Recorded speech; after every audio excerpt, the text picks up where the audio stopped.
جناب رسول کریم محمد مصطفیٰ صلی اللہ علیہ وسلم سے پہلے تمام ہی انبیاء کرام پر اللہ تبارک و تعالیٰ کی وحی نازل ہوتی رہی ہے، اور اس وحی کی دو قسمیں ہیں۔ ایک وحی وہ ہے جو اللہ تبارک و تعالیٰ اپنے پیغمبروں کو مختلف مواقع پر کچھ ہدایات عطا فرمانے کے لیے نازل فرماتا ہے، لیکن وہ وحی کسی کتاب کی صورت میں محفوظ نہیں ہوتی، بلکہ وہ پیغمبر پر نازل کر دی جاتی ہے اور پھر وہ پیغمبر اس کے مضمون کو اپنی امت تک پہنچاتا ہے۔ اس کو وحی غیر مطلوب بھی کہا جاتا ہے۔ اور ایک وحی وہ ہے کہ جسے اللہ تبارک و تعالیٰ نے باقاعدہ ایک کتاب کی شکل میں نازل فرمایا۔ بعض مرتبہ یہ کتاب اکٹھی کسی نبی کو دے دی گئی، اور بعض مرتبہ تھوڑا تھوڑا کر کے اس کو اتارا گیا۔ حضور نبی کریم سرور دو عالم صلی اللہ علیہ وسلم سے پہلے حضرت موسیٰ علیہ السلام کو جو کتاب دی گئی اس کا نام تورات تھا، وہ اکٹھی دی گئی تھی۔ اور اس کے بعد حضرت داؤد علیہ السلام کو جو کتاب عطا فرمائی گئی اس کا نام زبور تھا، اور ظاہر یہ ہے کہ وہ پوری زبور بھی اکٹھی حضرت داؤد علیہ السلام کو عطا فرمائی گئی تھی۔ پھر حضرت عیسیٰ علیہ السلام کو جو کتاب عطا فرمائی گئی اس کا نام انجیل تھا، اور اس کے بارے میں بھی غالب گمان یہ ہے کہ وہ اکٹھی حضرت عیسیٰ علیہ السلام کو عطا فرمائی گئی تھی۔ لیکن اس سلسلے میں سب سے آخری کتاب اللہ تبارک و تعالیٰ نے حضور خاتم النبیین سرور دو عالم صلی اللہ علیہ وسلم پر نازل فرمائی، اس کا نام قرآن ہے۔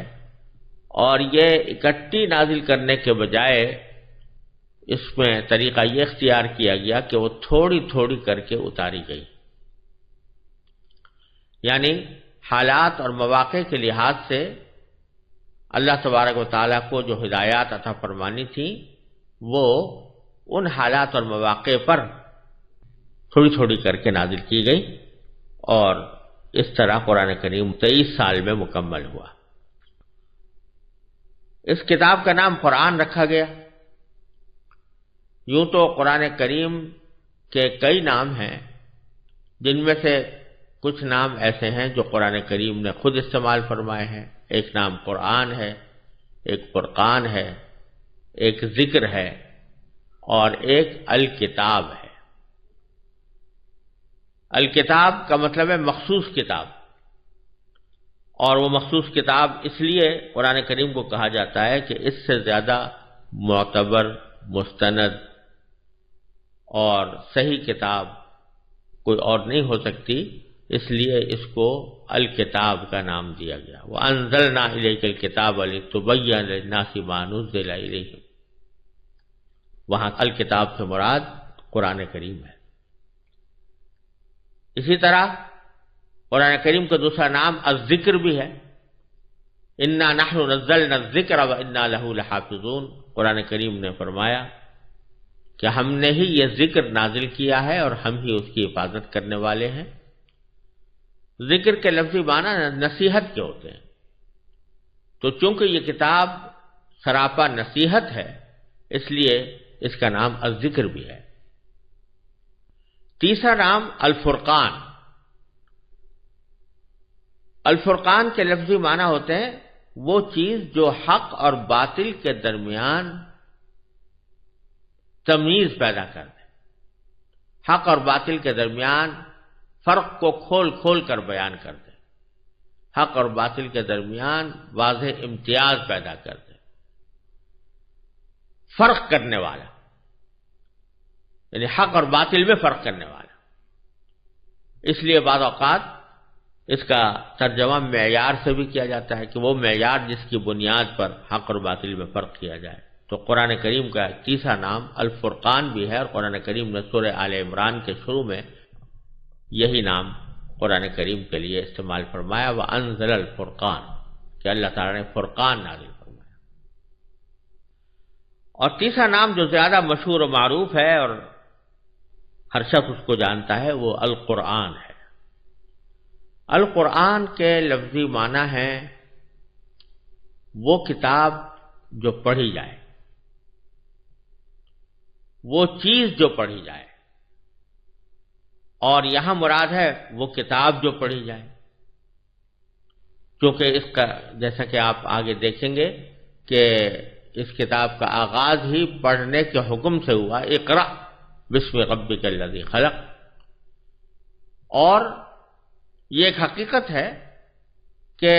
ساری دنیا میں سب سے زیادہ پڑھی جانے والی کتاب یہی قرآن ہے۔ تو القرآن کے معنی ہوئے وہ کتاب جو پڑھی جائے، پڑھی جانے والی کتاب۔ یوں تو بہت سی کتابیں پڑھی جاتی ہیں، لیکن اس کے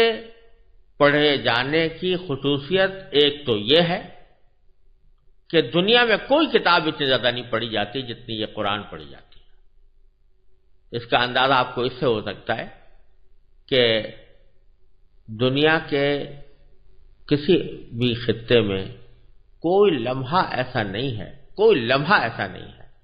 جس میں کہیں نہ کہیں قرآن کریم پڑھا نہ جا رہا ہو، کیونکہ آپ جانتے ہیں کہ دنیا گول ہے اور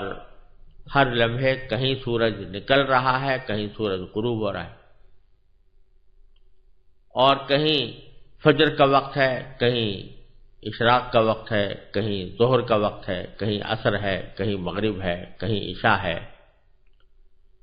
اور کوئی وقت ایسا نہیں ہے کہ جو زمین کے کسی نہ کسی خطے پر کسی نماز کا وقت نہ ہو،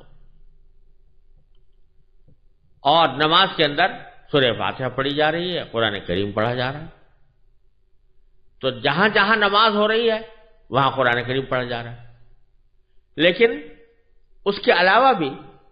جہاں جہاں مسلمان آباد ہیں الحمدللہ ان کے اندر یہ جذبہ موجود ہے کہ وہ نمازوں کے علاوہ بھی قرآن کریم کی تلاوت کریں۔ بچوں کو قرآن کریم پڑھایا جاتا ہے، حفظ کرایا جاتا ہے۔ اس لحاظ سے یہ دعویٰ کسی طرح بھی مبالغہ نہیں ہے کہ اس دنیا میں سب سے زیادہ پڑھی جانے والی کتاب قرآن کریم ہے، اور یہ اللہ تبارک و تعالیٰ نے ایک قرآن کریم کی خصوصیت جس کو معجزہ بھی کہا جا سکتا ہے یہ رکھی ہے کہ کافر لوگ تو جب قرآن کریم نازل ہوتا تھا تو یہ کہتے کہ لا تسمعوا لهذا القرآن والغوا فیہ، ایک دوسرے سے کہتے ہیں بھئی قرآن کو نہ سنو اور کچھ شور شغب مچا دیا کرو جب قرآن پڑھا جائے تاکہ لوگ اس کو سن نہ سکیں، سمجھ نہ سکیں۔ اللہ تبارک و تعالیٰ نے ان کے جواب میں قرآن کو ایسی کتاب بنا دیا کہ جو ساری دنیا میں پڑھی جا رہی ہے اور سب سے زیادہ پڑھی جانے والی کتاب ہے۔ اس لحاظ سے اس کا نام القرآن ہے، اور اس کے ادب کی خاطر، اس کی حرمت کی خاطر اس کے ساتھ کبھی کریم لگا دیا جاتا ہے، انہ لقرآن کریم، کہیں مجید لگا جاتا ہے، قرآن مجید کہا جاتا ہے۔ ہم اردو میں بولتے ہوئے قرآن پاک بھی کہہ دیتے ہیں، تو یہ ضرور کہنا چاہیے تاکہ اس کی عظمت کا احساس ہو، لیکن نام قرآن کا القرآن ہے۔ یہ قرآن جیسا میں نے پہلے عرض کیا 23 سال کی مدت میں نبی کریم سرور عالم صلی اللہ علیہ وسلم کے اوپر وقتاً فوقتاً نازل ہوا۔ کس طرح نازل ہوا اس کی کچھ تفصیل حضرت عائشہ صدیقہ رضی اللہ تعالی عنہا نے ایک حدیث میں بیان فرمائی ہے، اور اس حدیث میں حضور نبی کریم سرور عالم صلی اللہ علیہ وسلم پر نازل ہونے والی وحی کی مختلف صورتیں بیان فرمائی گئی ہیں، جس میں وہ وحی بھی داخل ہے جو قرآن کا حصہ بنی، اور وہ وہی بھی داخل ہے جو قرآن کا حصہ نہیں بنی۔ دونوں کے سلسلے میں حضرت حارث ابن ہشام رضی اللہ تعالی عنہ نے حضرت صلی اللہ علیہ وسلم سے پوچھا کہ آپ پر وحی کس طرح آتی ہے؟ تو حضرت عائشہ صدیقہ رضی اللہ تعالیٰ فرماتی ہیں کہ حضرت حارث ابن ہشام کے اس سوال کے جواب میں نبی کریم سرور دو عالم صلی اللہ علیہ وسلم نے ارشاد فرمایا کہ کبھی تو مجھے گھنٹی کسی آواز سنائی دیتی ہے، اور وحی کی یہ صورت یعنی گھنٹیوں کسی آواز آنا یہ میرے لیے سب سے زیادہ سخت ہوتی ہے۔ پھر جب یہ سلسلہ ختم ہوتا ہے تو جو کچھ اس آواز نے کہا ہوتا ہے مجھے یاد ہو چکا ہوتا ہے، اور کبھی کوئی فرشتہ میرے سامنے ایک مرد کی صورت میں آ جاتا ہے۔ تو یہاں دو صورتیں بیان فرمائی، ایک یہ کہ گھنٹیوں کی سی آواز آتی ہے، اور دوسری یہ کہ فرشتہ کسی انسان کی شکل میں آ کر وہ پیغام پہنچاتا ہے۔ جہاں تک پہلی صورت کا تعلق ہے کہ اس کو جو گھنٹیوں کی آواز سے نبی کریم سرور دو عالم صلی اللہ علیہ وسلم نے تشبیہ دی ہے، اس کا مطلب حضرت شیخ محی الدین ابن عربی رحمۃ اللہ علیہ نے یہ بیان کیا ہے کہ گھنٹی کی آواز کے ساتھ وحی کی مشابہت دو طریقے سے ہے۔ ایک تو یہ کہ جب گھنٹی بجتی ہے تو عموماً وہ مسلسل ہوتی ہے، بیچ میں ٹوٹتی نہیں، اور دوسرے گھنٹی جب مسلسل بجتی ہے تو عموماً سننے والوں کو اس کی آواز کی سمت متعین کرنا مشکل ہوتا ہے کہ یہ کس طرف سے آ رہی، کیونکہ اس کی آواز ہر طرف سے ہر جہت سے آتی ہوئی محسوس ہوتی ہے۔ اور اللہ جل جلالہ کے کلام کی بھی یہ خصوصیت ہے کہ اس کی کوئی ایک سمت نہیں ہوتی، بلکہ وہ ہر جہت سے آواز سنائی دیتی ہے۔ اس کیفیت کا صحیح ادراک تو بغیر مشاہدے کے ممکن نہیں، لیکن اس بات کو عام ذہنوں سے قریب تر کرنے کے لیے نبی کریم سرور دو عالم صلی اللہ علیہ وسلم نے اسے گھنٹیوں کی آواز سے تشبیہ دی ہے۔ جب اس طریقے پر آپ کے اوپر وحی نازل ہوتی تو آپ پر بہت زیادہ بوجھ پڑتا تھا۔ حضرت عائشہ صدیقہ رضی اللہ تعالیٰ عنہ اسی حدیث کے آخر میں فرماتی ہیں کہ میں نے سخت جاڑوں کے دن میں آپ پر وحی نازل ہوتے ہوئے دیکھی ہے، ایسی سردی میں بھی جب وحی کا سلسلہ ختم ہوتا تو آپ کی مبارک پیشانی پسینے سے شرابور ہو چکی ہوتی تھی۔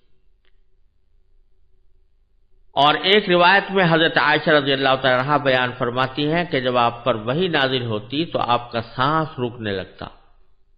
چہرہ انور متغیر ہو کر کھجور کی شاخ کی طرح زرد پڑ جاتا، سامنے کے دانت سردی سے کپکپانے لگتے، اور آپ کو اتنا پسینہ آتا کہ اس کے قطرے موتیوں کی طرح ڈھلکتے ہوئے محسوس ہوتے تھے۔ وحی کی اس کیفیت میں بعض اوقات اتنی شدت پیدا ہو جاتی تھی کہ آپ جس جانور پر اس وقت سوار ہوتے وہ آپ کے بوجھ سے دب کر بیٹھ جاتا۔ اور ایک مرتبہ آپ نے اپنا سر مبارک حضرت زید بن ثابت رضی اللہ تعالی عنہ کے زانوں پر رکھا ہوا تھا۔ اسی حالت میں وحی نازل ہونی شروع ہوئی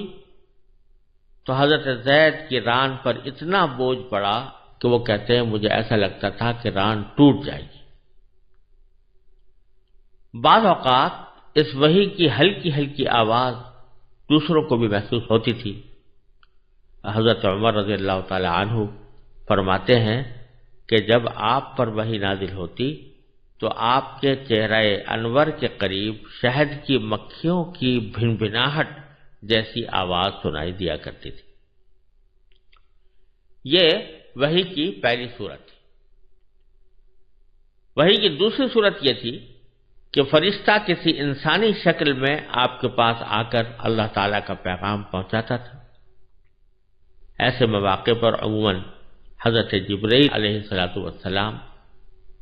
ایک مشہور صحابی ہیں حضرت دحیہ کلبی رضی اللہ تعالیٰ عنہ، ان کی صورت میں تشریف لایا کرتے تھے۔ حضرت دحیہ کلبی رضی اللہ تعالیٰ عنہ صحابہ کرام میں اپنے حسن و جمال کے لحاظ سے مشہور تھے۔ حضرت جبریل علیہ السلام انہی کی شکل میں حضور اقدس صلی اللہ علیہ وسلم کی خدمت میں حاضر ہوتے، البتہ بعض اوقات کسی دوسری صورت میں بھی تشریف لائے۔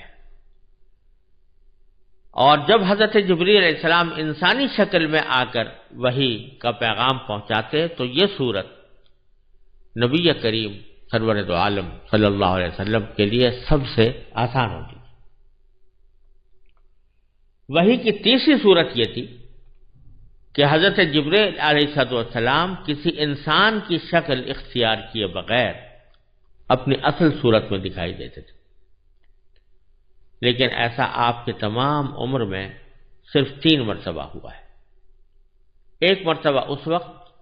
جب آپ نے خود حضرت جبریل علیہ السلام کو ان کی اصل شکل میں دیکھنے کی خواہش ظاہر فرمائی تھی، اور دوسری مرتبہ معراج میں، اور تیسری مرتبہ نبوت کے بالکل ابتدائی زمانے میں مکہ مکرمہ کے مقام اجیاد پر حضرت جبریل علیہ السلام کو آپ نے اپنی اصلی صورت میں دیکھا۔ پہلے 2 واقعات تو صحیح سند سے ثابت ہیں، البتہ یہ آخری واقعہ سنداً کمزور ہونے کی وجہ سے مشکوک ہے، جیسا کہ حافظ ابن حجر رحمۃ اللہ علیہ نے بخاری شریف کی شرح میں یہ بات ارشاد فرمائی۔ وحی کی چوتھی صورت براہ راست اور بلا واسطہ اللہ تبارک و تعالی سے ہم کلامی کی بھی ہوتی ہے۔ یہ شرف حضور اقدس صلی اللہ علیہ وسلم کو بیداری کی حالت میں صرف ایک بار یعنی معراج کے وقت حاصل ہوا، البتہ ایک مرتبہ خواب میں بھی آپ اللہ تعالی سے ہم کلام ہوئے، جیسا کہ علامہ جلال الدین سیوطی نے الاتقان میں اس کی وضاحت فرمائی ہے۔ وحی کی 5ویں صورت یہ تھی کہ حضرت جبریل علیہ السلام کسی بھی صورت میں سامنے آئے بغیر، یعنی نہ تو انسان کی صورت میں آتے تھے نہ اپنی اصل صورت میں، اس کے بغیر آپ کے دل مبارک میں کوئی بات ڈالتے تھے، جس کو القاء بھی کہا جاتا ہے، اور عربی میں اصطلاحاً اس کو نفس بالروع سے تعبیر کیا جاتا ہے۔ تو یہ بعض اوقات وحی نبی کریم صلی اللہ علیہ وسلم کے قلب مبارک پر اس طرح بھی نازل کی جاتی تھی کہ براہ راست قلب کے اوپر، دل کے اوپر کوئی بات ڈال دی گئی، اور وہ فرشتے کے ذریعے ڈالی جاتی تھی، لیکن سرکار دو عالم صلی اللہ علیہ وسلم کو پورا یقین ہو جاتا تھا کہ یہ بات جو میرے دل میں ڈالی گئی ہے یہ اللہ تبارک و تعالیٰ کی طرف سے وحی ہے۔ انبیاء کرام کے سوا کسی کو بھی اس بات کا یقین حاصل نہیں ہو سکتا کہ جو بات اس کے دل میں آ رہی ہے وہ اللہ تعالیٰ نے ڈالی ہے یا اللہ تعالیٰ نے بھیجی ہے یا کسی فرشتے کی ڈالی ہوئی ہے، لیکن اللہ تبارک و تعالیٰ جب کسی کو اپنا پیغمبر بناتے ہیں اور اس کو نبوت کا فریضہ سونپتے ہیں تو پھر اس کو یہ علم بھی عطا فرماتے ہیں، وہ اس بات میں تمیز کر سکتا ہے کہ دل میں جو باتیں آ رہی ہیں کون سی میری اپنے ذاتی خیالات ہیں اور کون سی باتیں ایسی ہیں جو اللہ تبارک و تعالیٰ کی طرف سے میرے دل میں ڈالی جا رہی ہیں۔ اور جب نبی کو یقین ہو جاتا ہے کہ یہ اللہ تعالیٰ کی طرف سے دل میں ڈالی ہوئی بات ہے تو اس کو وہ وحی قرار دے کر اس کو اپنے لیے حجت سمجھتا ہے۔